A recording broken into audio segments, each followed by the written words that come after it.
Buenos días, vamos a tratar un tema importante que son los primeros auxilios.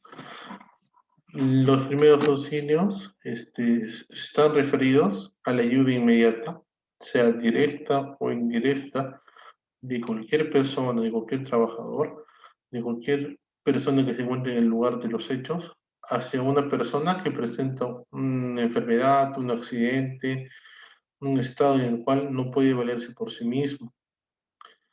Y esto parte desde el punto, desde el momento en que nosotros detectamos una situación de emergencia hasta la llegada del personal profesional de salud que va a continuar con la atención. Esto es tan importante porque puede salvar muchas vidas. Por eso es importante que nosotros podamos conocer las medidas básicas de los primeros auxilios. Como dice ahí, ¿no? No se refiere únicamente a lesiones o enfermedades físicas, sino puede ser en otro tipo de situaciones, por ejemplo, en estados de psicosociales, es decir, ansiedad, en un estrés pánico, en estados alterados de la personalidad en el momento, en daños emotivos intensos, que en el momento una persona que se encuentra en esta situación no a veces no puede valerse por sí misma o inclusive puede autolastimarse. Entonces es importante que nosotros no solo seamos testigos, sino que tenemos que tener el conocimiento básico para poder actuar en el momento adecuado. En nuestro caso, en nuestra empresa, en el lugar de trabajo donde nos encontremos, tenemos que saber identificar y tomar las medidas necesarias para poder ayudar a nuestro compañero de trabajo, cualquier persona. Esto, como les repito, salva muchas vidas.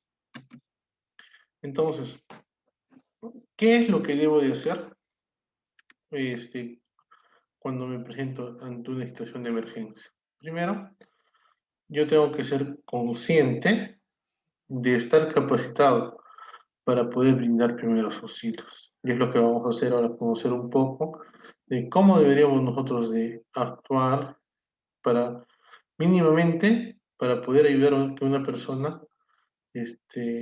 mantenga, inclusive mantenga sus funciones vitales, ¿no? Este, ahora, siempre recordar que ante una situación de emergencia, al cual no sabemos, a lo cual nos exponemos, si nosotros vemos en escena, por ejemplo, de un accidente, una persona que haya sufrido una herida y que en el momento esté brotando o se evidencie fluidos corporales, por ejemplo, la sangre, otros fluidos, cualquier fluido, estos líquidos pueden ser potencialmente vectores o vehículos de enfermedades infecciosas. Recordemos que muchas enfermedades, por ejemplo, el VIH, el citomegalovirus, el HTLV, la hepatitis C, todas las hepatitis se encuentran a nivel serológico, a nivel de la sangre. Entonces, si uno tiene contacto con la sangre y por algún motivo tiene una pequeña herida en la piel, puede llegar a contagiarse. Entonces es importante recordar que ante una escena de emergencia, donde veamos, o si nosotros no vamos a intervenir en ayudar, lo primordial es tratar de usar guantes o un equipo de protección que me evite el contacto directo con, con lo que voy a hacer, ¿no? Si veo sangre, por ejemplo, evitar tocar la sangre directamente. Pero muchas veces nos preguntamos, ¿no, doctor?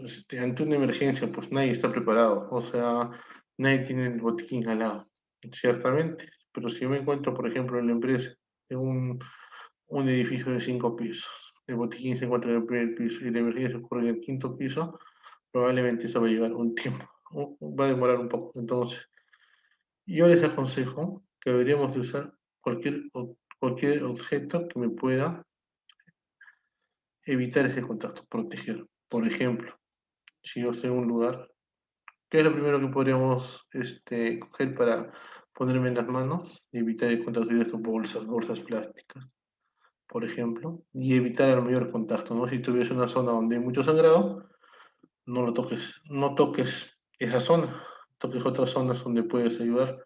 Si el paciente se encuentra recostado en una mala posición y tratar de colocarlo bien. Es importante recordar esto, ¿no? Pero lo ideal es usar guantes de látex. En este caso, si no tuviéramos, si es muy urgente hacer una maniobra de movimiento, retirar un objeto de la boca, una bolsa, o algún objeto que me permita tener esa barrera.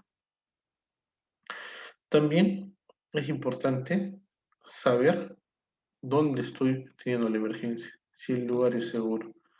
Por ejemplo, yo estoy en el trabajo, ocurre un accidente, un desmayo por choque eléctrico y el piso está mojado.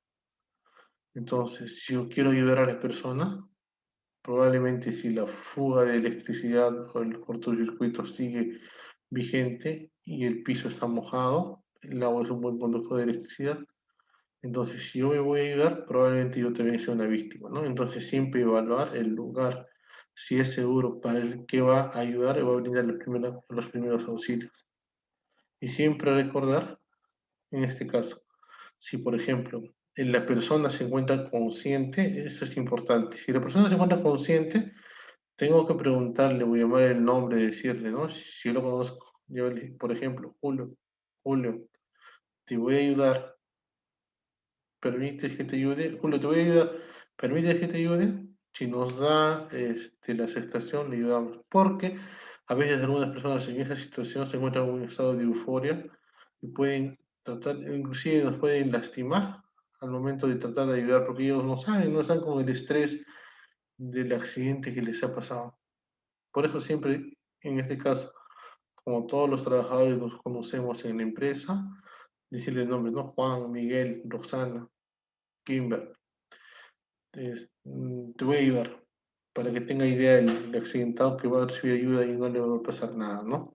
Tal vez en el momento de que sea aturdido puede reaccionar de alguna forma, no adrede, pero sí en forma de reacción, por eso es importante. Ahora, si nosotros tuviéramos la capacidad, por ejemplo, si alguno de ellos es personal de salud o sabe tomar la presión, bueno, en buena hora, ¿no? Pero probablemente aquí no hay un personal de salud, entonces lo primero que hay que hacer es identificar el accidente. Si veo sangre, usar, si voy a ayudarlo, guantes para evitar el contacto directo. Si no, buscamos una forma de, pero no nunca tocar en forma directa. Luego, tener el consentimiento de la persona el consentimiento para poder permitir ayudar a esa persona. De forma directa, ¿no? Porque indirectamente sí le puedo ayudar. Luego de esto, entonces, justo, ¿cuáles son los pasos que tenemos que tener ante una emergencia? Primero es el observar, como les decía, ¿no? Si el lugar es seguro para nosotros, para el que va a atender la emergencia. Y seguro también para la persona, ¿no? Por ejemplo, te puedes encontrar tal vez un siniestro, un sismo, en el cual la estructura está por caerse, entonces si yo voy a ayudar, probablemente yo también puedo ser víctima, ¿no? Entonces siempre evaluar el entorno del accidente. Si el entorno es seguro para el que va a ayudar, comienza a tomar las medidas necesarias de acuerdo a la emergencia que se presenta. Siempre, si yo estoy solo, hay que ver o si estoy acompañado. Si somos dos que hemos visto la emergencia, uno tiene que tomar uno tiene que ayudar rápidamente al accidentado de la forma que pueda y el otro tiene que comunicar la emergencia. Como les recuerdo, nosotros atendemos al momento inicial, no somos personal de salud y tenemos que tener la emergencia, brindar los primeros auxilios hasta que vengan los profesionales pertinentes en esa atención. Luego de evaluar el lugar, lo que nosotros tenemos que hacer es siempre buscar, si estoy solo, tratar de que alguien me ayude, asista. Si no estoy solo, llamo a alguien, ¿no? Porque a veces llamas de emergencia y no te contesto. Comunicas a alguien para que te pueda ayudar. Luego, en la víctima del accidente o la emergencia, primero, como les decía, ver su estado de si está despierto o está inconsciente. Si está despierto, preguntarle o hacerle saber que le vas a ayudar. Porque en momentos de confusión pueden alterarse, ¿no? hay que ver si tiene movimientos o está sin ningún movimiento, porque también es importante valorar eso, ¿no? Si existe hemorragias, que es importante, o cortes, y si respira. A veces es un poco complicado ver si respira o no. Entonces, ¿qué puedes hacer? Podrías coger un pequeño vidrio y ponerle a la altura de la base nasal, porque al respirar se modifica un poco, ¿no? O observar, tal vez, que es un poco más complicado, el vaivén del tórax, ¿no? Para respirar. Luego de eso, tú evalúas el lugar, ves la víctima, qué tipo de emergencia tiene. Lo siguiente es comunicar. Comunicar. A veces tú no vas a actuar de frente. Tú ves al accidente, ves lo poco que puedas ver. Por ejemplo, una persona que se cayó y tuvo una herida que está sangrando. Tú no vas a ir, si estoy solo, no vas a ir de frente a atender. Siempre tienes que comunicar a la emergencia, al profesional de salud que van a atender la emergencia. Ellos tienen que venir a atender. Yo solo voy a brindar la ayuda inicial. Creo que es importantísimo. ¿Está bien? Entonces, tenemos que saber llamar a dónde, a los números de emergencia médica. En nuestro país existen unos números universalmente conocidos.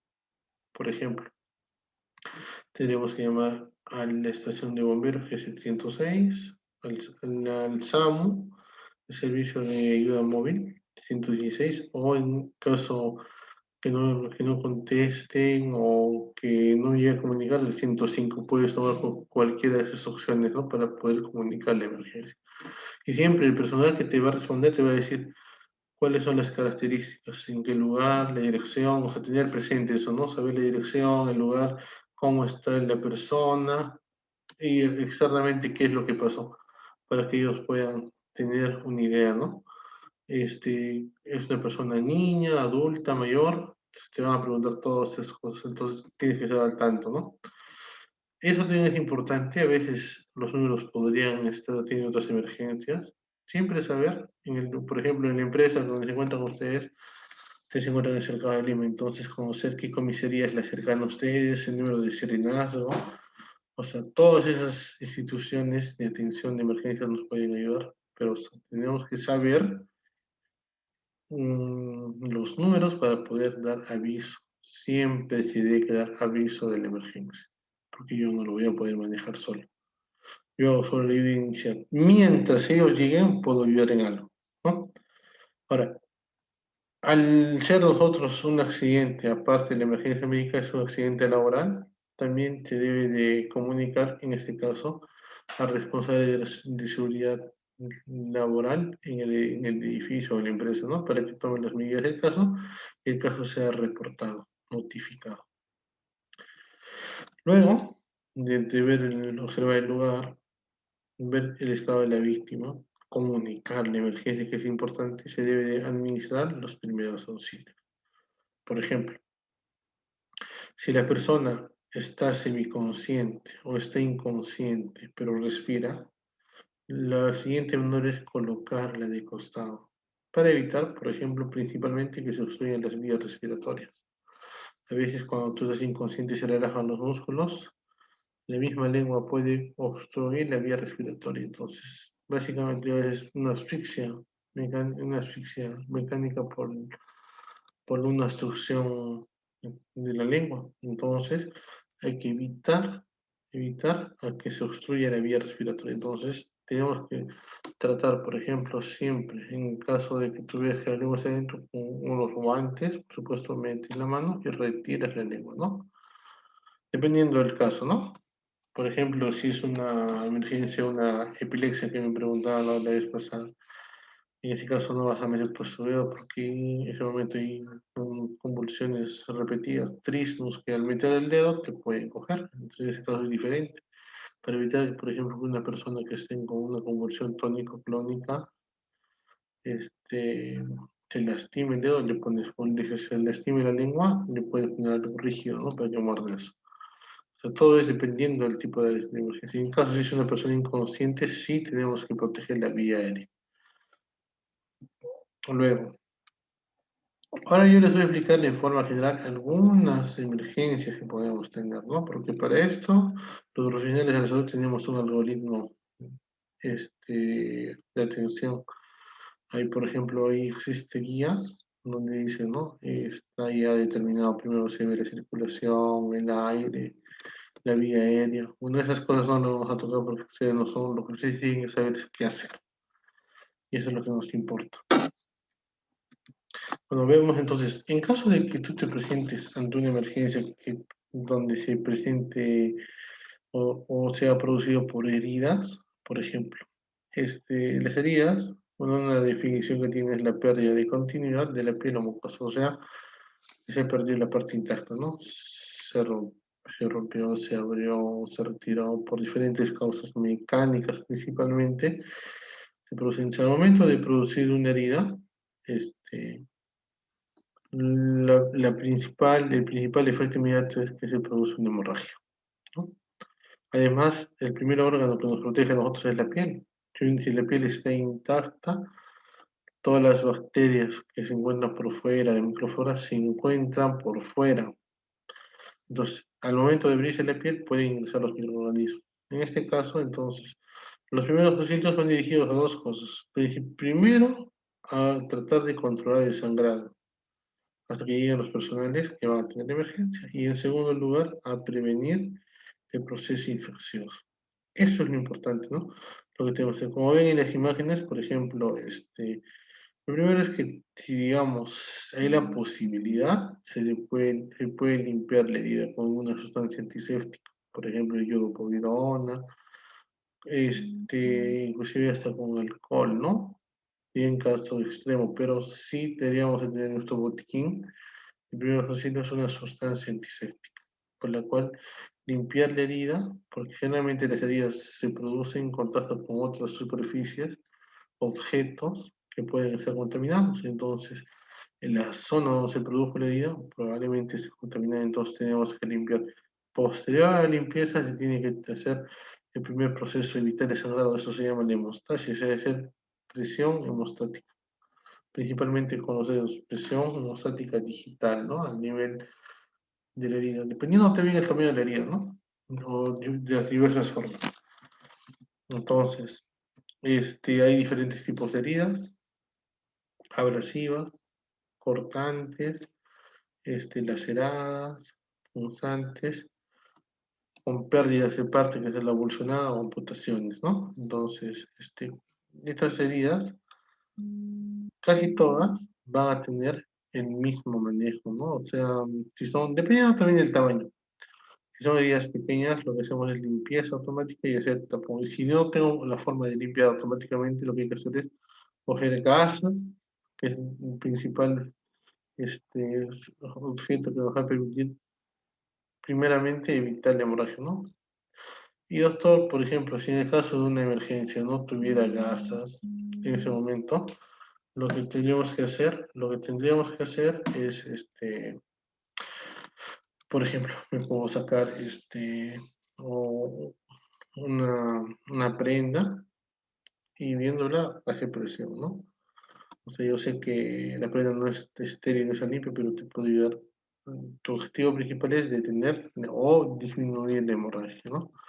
Porque dependiendo de la hemorragia, la pérdida de sangre puede producir el siguiente signo. Al perder volumen, nosotros podemos desmayarnos. El cuerpo pierde, baja la irrigación a nivel de todos los órganos y se produce el desmayo, ¿no? Principalmente a nivel cerebral, se produce el desmayo. Entonces, nosotros queremos evitar a que llegue eso, nuestro compañero de trabajo. Entonces, lo que tenemos que hacer es colocar las gasas hemostáticas, o sea, presionar en el punto de nuestra herida. Si no tengo las gasas, una prenda de vestir y coloco bien doblado. Pero siempre recuerden con una medida de protección para nosotros. El guante, usar el guante. Si no tengo guante, alguna sustancia que me permita tener una protección de barrera. Hasta ahí vemos, miren, heridas abrasivas, por ejemplo, heridas punzantes, cortantes. Entonces, ante eso nos podemos enfrentar, sí. Eso también es importante, ver la susceptibilidad de la persona que va a atender la emergencia. Si somos varias personas, el que no tenga mucha fobia o miedo a los líquidos es el que tiene que atender, porque no todos van a atender, pero sí todos podemos ayudar. Necesariamente yo no puedo atender directamente, pero indirectamente sí vamos comunicando a los profesionales de salud, a los cuales van a atender esta emergencia, ¿no? Entonces existen diferentes tipos, ¿no? Heridas laceradas, un niño tiene un accidente, eso puede ser en cualquier trabajo. Pues sufres una caída, te golpeas con un escritorio, con un borde filudo y tienes esta emergencia. Entonces lo primero, si se puede hacer limpieza, en buena hora. Si no, su gasa puede ser hemostasia, ¿no? En ese caso, la apretarías con la gasa para hacer la hemostasia primaria. Luego, hay diferentes tipos, que esto es muy común en los trabajos, ¿no? Estoy caminando y veo un objeto punzocortante como un clavo, bueno, o un objeto parecido, piso y veo una herida. En este caso igual, o sea, una herida, en este caso en particular, por ejemplo, con heridas punzocortantes, lo que se tiene que hacer es lavar la zona de la lesión con agua y jabón, es lo más indicado, ¿no? Antes de desinfectar, porque el jabón es un desinfectante saponificante, ¿no? Entonces nos ayuda a eliminar de cierta forma así bacterias o virus. Entonces se lava con agua y jabón y luego se tapa. Entonces, si hay sangrado activo, se pone el tapón hemostático o compresión de los dedos digitálica para evitar que siga sangrando, ¿no? Y posteriormente, ¿cuál es esa conducta? O cuando llega el personal de salud, ellos ya van interviniendo en las diferentes medidas. Siempre eso es bueno también recordar que a veces nosotros nos podemos una herida de ese tipo y deja de sangrar y probablemente nosotros pensamos que se va a curar solo. Tenemos que tener en cuenta que existen algunas bacterias que pueden estar en los clavos oxidados. El Clostridium tetano, por ejemplo, es una bacteria que está ahí, entonces puede producirnos una enfermedad. Entonces recordar que si yo he sufrido un accidente con un objeto punzocortante que está al exterior, y si, bueno, si el riesgo sea o no oxidado, nosotros tenemos que recibir la atención facultativa. Ya en un centro de salud nos dirán, pues, ¿no? Si necesitamos una vacuna de refuerzo, si vamos a tomar antibióticos o un medicamento. Pero sí, nuestra primera medida de atención es limpiar la herida, lavar la herida y taparla porque no sangre. Y esperar que venga el personal que va a tener la emergencia. Y en caso no sea muy grave, por ejemplo conducir a mi compañero de trabajo a un centro de salud donde pueda recibir la atención facultativa de un médico porque le puede indicar el procesamiento de esta herida. Luego, bueno, ven amputaciones, una imagen fuerte, ¿no? Probablemente un trabajador que con una amoladora o un objeto cortante se amputó el tercer dedo, casi la mitad, ¿no? Bien. En ese caso, ¿qué tengo que hacer? Yo no me voy a desesperar, tampoco lo voy a atender, no lo voy a curar. Lo que tengo que hacer es tratar de lavar con solución fisiológica. Siempre que el botiquín tiene que tener sus botellas de suero, porque es un líquido más estéril, ¿no? Entonces coges el suero, le echas, le tratas de limpiar. Si no tienes un desinfectante, tapas la herida con bastante gasa y lo envuelves con una venda en la forma que puedas, ¿no? Pero evitando. Y siempre tratar de elevar el miembro encima del corazón, ¿no? En la parte superior, para que por presión trate de disminuir el sangrado hasta que venga el personal de emergencia o en este caso, si el paciente está estable, llevarlo a una movilidad rápidamente a un centro de atención de salud inmediato. Y esto es importante. Antiguamente, nosotros siempre vamos a ver las películas, ¿no? Que hay una herida y rápidamente, para que eviten el sangrado, se tira el torniquete. Eso está prohibido, ¿ya? Porque a veces cuando se hacen los torniquetes, lo que pasa es que hacemos mucha presión y dejamos sin sangre todo el resto, entonces puede haber una isquemia, una pérdida de aporte de oxígeno, nutrientes en toda la zona distal, inclusive puede llevar a una necrosis, entonces eso el torniquete ya no está indicado. Lo que sí es una herida fuerte, hacer presión, presión, presión, o levemente cubrir, ¿no? Para que haga una presión leve, pero no aplicar fuertes torniquetes, presiones altas. Entonces, ahora, las hemorragias pueden ser de diferentes tipos, ¿no? O sea, de acuerdo al origen donde se encuentra la sangre. A veces los conductos más profundos, que son las arterias, se caracterizan porque es un rojo más brillante y su sangrado, como ven en el dibujo arterial, acá abajo, miren, es como un chisquete, ¿no? Está chisqueteando. En cambio, las venosas ya no es tanto, es solo, existe que no existe chisqueteo, sino ahí comienza a emanar la sangre, o sea, pero sin presión. Y capilares a nivel de los extremos, que no hay mucho sangrado, ¿no? Pero bueno, esto es para que puedan saber un poco, ¿no? Pero lo que tengo que saber es que es una hemorragia. ¿Qué tengo que hacer una hemorragia? Limpieza. Y si no se puede limpieza, de frente la hemostasia, tapón hemostático, ¿no? O sea, pones tus gasitas y con presión leve de los dedos tratas de contener la hemorragia. Entonces ahí está, ¿no? Las medidas que tengo que hacer. Una presión directa en la zona, con las manos con guantes, elevación del miembro. Si estoy parado encima del corazón y si no, elevación de todo el cuerpo. Y una presión indirecta a veces, si se puede, si conociéramos, por ejemplo, todas las arterias o venas tienen su rama principal, tratar de hacer presión, ¿no? Para que baje un poco la presión a ese nivel. Ahora, eso es lo que les decía, ¿no? Que nosotros tenemos que aplicar la presión a través de vendajes compresivos. Entonces, eso nos ayudaría a que pueda disminuir, a veces, muchas veces, solamente el aplicar esta presión hace que se pare el hemorragia. O colocar un vendas, ¿no? Para un poco y le coloco vendas para que no sangre. Y luego ayudar la tensión, importante. La elevación del miembro, bueno, ok, obviamente es algo un poco difícil de ver, pero sí puede ser. Dependiendo de cuál el trabajo que se presenta, un operador puede tener un accidente y se le incrustó en el cuerpo, y como ven, ¿no? Un metal, un fierro que está puntiagudo. ¿Qué hay que hacer? Y es importante, miren, en este caso solo se cubre alrededor de la zona de ingreso del objeto y no se retira el objeto. Tiene que estar ahí nomás. Nunca se debe retirar. Y eso ya lo hacen los profesionales de salud. Bueno, evisceraciones, en este caso, por ejemplo, si ves a un paciente que es algo grave, no ves que sus intestinos, todos los órganos abdominales comienzan a salir, ese nombre se llama evisceración. ¿Qué tengo que hacer? Yo tengo que volver a coger eso y meterlo. No, no, eso no se hace. Usted lo único que se hace es cojan bastantes gases y se cubre. Y si tiene suelo fisiológico, lo humedeces. Y ahí, como ven en la imagen, ¿no? Y llevarlo a un centro de atención que es la emergencia venga. Nunca se debe reintroducir y solo se cubre. ¿Ya? Otra cosa importante, por ejemplo, que me han encomendado es un tema importante, es el sangrado nasal, llamado también epistaxis. Es muy común, tiene diferentes orígenes. Puede ser, por ejemplo, un origen producido por una deficiencia de unas células en el cuerpo, por ejemplo, las plaquetas son partes de células, no son células exactamente.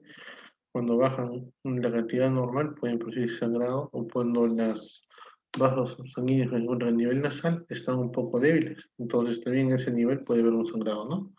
O diferentes, o un traumatismo, un golpe a ese nivel. Entonces, para controlar, como dice ahí, mira, se debe colocar, comprimir con los dos dedos de presión, más o menos a 1,5 cm o 2 desde el inicio de la nariz, que se encuentra en una zona bien vascularizada. Y luego de eso se inclina la cabeza ligeramente hacia adelante. Nunca hacia atrás y hacia arriba. ¿Por qué? Porque si es un sangrado activo, la sangre pasa y nos podemos atorar. Siempre hacia adelante o girando la cabeza hacia adelante, ¿no? Nunca hacia atrás. Y si pueden, digamos, están en la capacidad, cogen una gas y la meten en la nariz para que la presión, como lo que tú hacías para la hemorragia con un poco de presión, en este caso, la gasa ejerce ese efecto hasta que llegue la emergencia. Bueno, y en caso de un desmayo, por ejemplo, lo primero que se desvía, bueno, en este caso, Si presenta pulso no, nosotros no somos conocedores, no estamos preparados para ver eso, ¿no? Lo que hay que ver es ver si está consciente o no.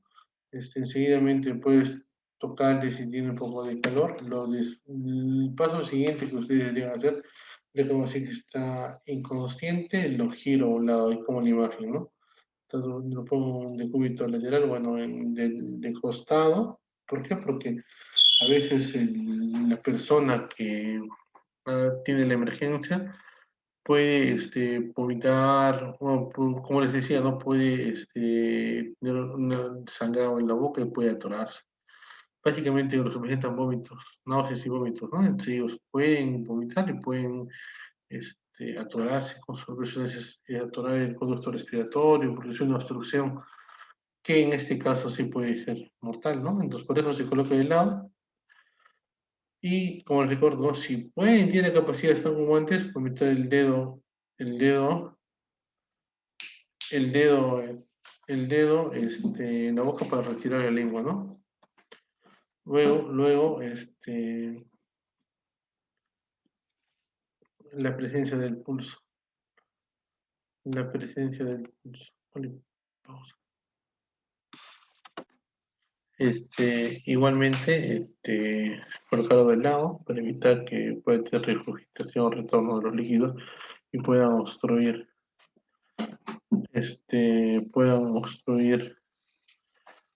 la vía respiratoria. Y, por ejemplo, si es un desmayo sin, por ejemplo, si podría deberse no una obstrucción, yo estoy seguro que no está nada obstruido, ni un sangrado, ni va a tener vómitos, no puedo elevar las piernas, ¿no? En caso de desmayos. Esta posición se llama Trendelenburg, que permite el retorno sanguíneo a esa zona, ¿no? Para que pueda volver a reincorporarse. En el caso de las quemaduras, por ejemplo, que es un tema también muy frecuente que nos presentan en el trabajo, se nos puede presentar, por manipulación puede ser quemaduras o sea, de altas temperaturas o bajas temperaturas, dependiendo, ¿no? Pero generalmente el calor excesivo es el que provoca la lesión y hace que las diferentes capas de la piel presenten sí, aumento de calor, inflamación y destrucción de esa capa, ¿no? Pueden ser causadas por diferentes agentes, fuego, líquidos, calientes, ácidos, o sea, hay diferentes formas de poder quemar. Entonces, ¿qué es lo que debemos hacer en ese caso? No debe ser que es una quemadura. Eso es lo que tenemos que hacer. Identificar, se quemó. ¿Qué es el siguiente paso? Por ejemplo, generalmente cuando nos quemamos estamos con la ropa puesta, ¿no?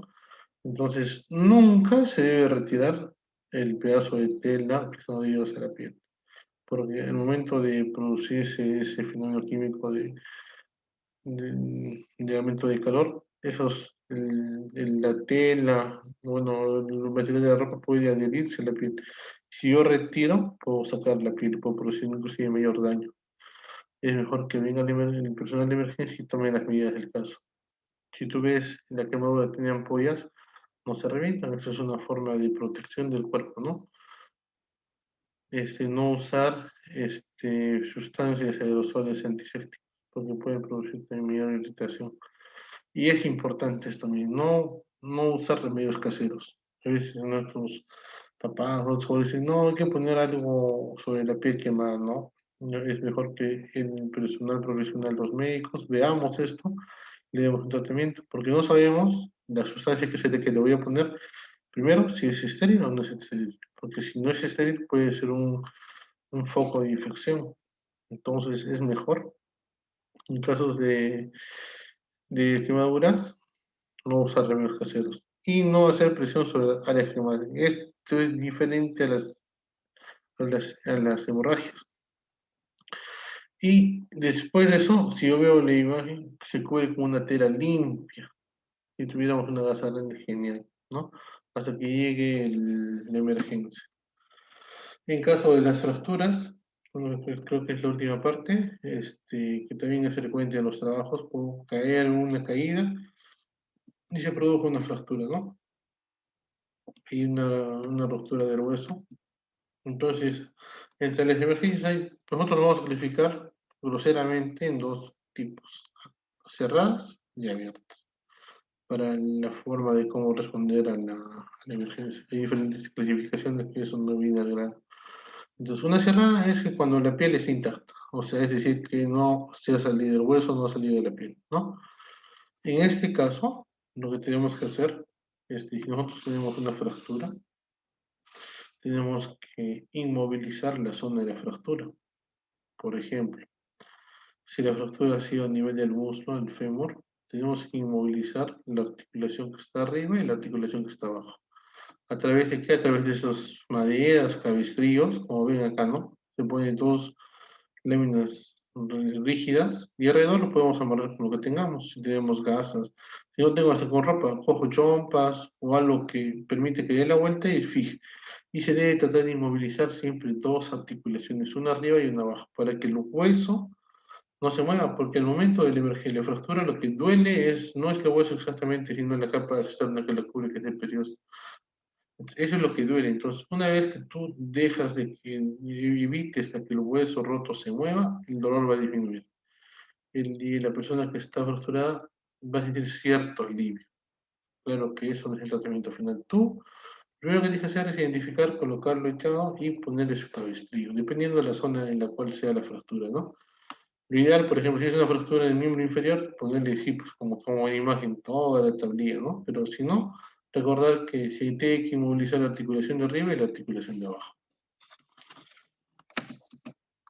Ahora, en caso de las fracturas abiertas, es una forma diferente, es simple.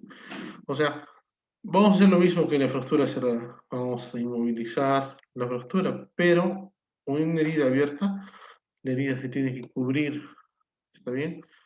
O dependiendo de lo que tengas, pues casa, una tela limpia, cubres la herida y después de eso rápidamente colocas tu cabestrillo o tu objeto rígido que evite que el miembro se esté moviendo, ¿ya? Por ejemplo acá, siempre hay que mantener la víctima en posición echada, hay que poner el entablillado, bueno, o la tabla para evitar que se mueva, que se esté moviendo la fractura. Y nunca hay que tratar de extender. O sea, por ejemplo, si tienes una fractura, definitivamente al momento de una fractura a veces las fracturas se desplazan, los restos se desplazan y acortan el miembro, ¿no? Entonces tú no tienes que tratar de estirar la pierna, nada de eso. Tal como está, lo primero es inmovilizar mediante tablillas, mediante entablillados, puede ser cartones rígidos. Lo cubres con, si puedes, si tuvieras vendas, con vendas, ¿no? Así evitamos, primero, que haya dolor y luego que y por ahí se cubre la fractura, que es en la misma medida, ¿no? Está bien en la imagen, ¿no? Cubres la fractura y luego inmovilizas.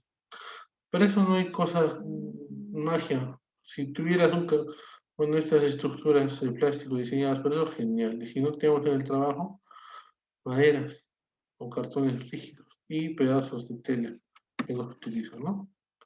Ahí vemos, ¿no? Miren, por ejemplo, acá se pone una fractura, un cabestrillo, si no tiene una tela o si pueden comprar un cabestrillo, ¿no? Y ven, es una tela en forma triangular que se dobla en dos partes y eso se amarra el cuello. Y acá, por ejemplo, una fractura del miembro inferior y se le ha puesto una talla grande y se le ha envuelto con vendas o trapos, ¿no? Y te otra imagen nuevamente. Nunca se debe, eso tiene que ser cierto que nunca se debe mover a la persona antes que llegue a la emergencia. Salvo que el lugar de la emergencia no sea seguro, ¿no? Por ejemplo, un lugar donde puede haber otra emergencia. Por ejemplo, si estoy en un lugar que no es estable, por ejemplo, pasó un sismo y el edificio, el lugar donde está el accidente puede caerse la pared, entonces, luego de eso, si no se puede tratar de retirar del lugar del hecho hasta que llegue la emergencia, ¿no? Ahí, como ven, hay formas correctas de trasladar acceso, ¿no? Por arrastre, si no, le pongo una sábana, una frazada encima y tratar de trasladarlo. Por ejemplo, un niño pequeño, miren, es la forma correcta. Tres personas que le puedan ayudar y evitar a que se mueva mucho. Por ahí hay posiciones que a veces, pues eso también es discutible, ¿no? Garantizando que no haya daño en alguna región de la columna, por ejemplo, porque si en una región de la columna, esas posiciones pueden dañar más a las personas, ¿no? En su caso, lo recomendable sería tener una camilla y colocar ahí a la persona que sufrió una emergencia. Y bueno, hay algunas otras lesiones, ¿no? Por ejemplo, si yo tengo una lesión en el músculo, por ejemplo, puede ser un esguince, una rotura de ligamentos, un desgarro. Lo que se caracteriza es por dolor y aumento de volumen. Entonces, lo que hay que hacer es, siempre en estos casos, no movilizar, se retiran las prendas apretadas, porque generalmente estos aumentos de volumen se inflama, se hincha, y esperar a que venga la asistencia médica, ¿no? Y si tienes que trasladar a la herida, tienes que inmovilizar la lesión y llevarlo, ¿no? Y eso también es importante, miren. Siempre hay que luego de asegurar la herida, si es una herida abierta, tapar y inmovilizar, aplicar hielo, porque hielo es una sustancia que evita la inflamación.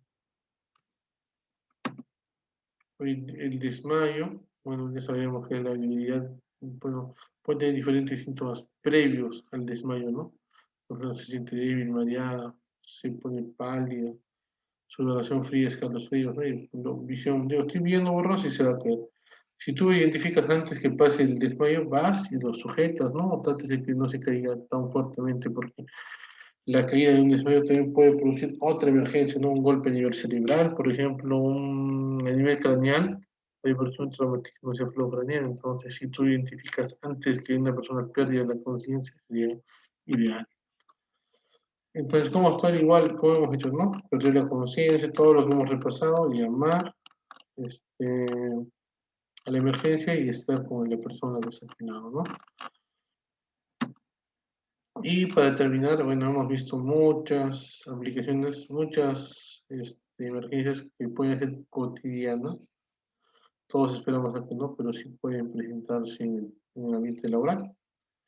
En este caso, siempre tenemos que tener nuestro botiquín con todos estos implementos, bueno, tienen que estar correctamente implementados, ¿no? Y este botiquín, sí, lo ideal es que sea un lugar accesible para todos los ambientes. Lo ideal sería que por lo menos cada piso tenga su botiquín, ¿no? Si no, un lugar centrado de fácil acceso a porque en una emergencia no vas a pensar dónde están todos, tienes que familiarizar, tienes que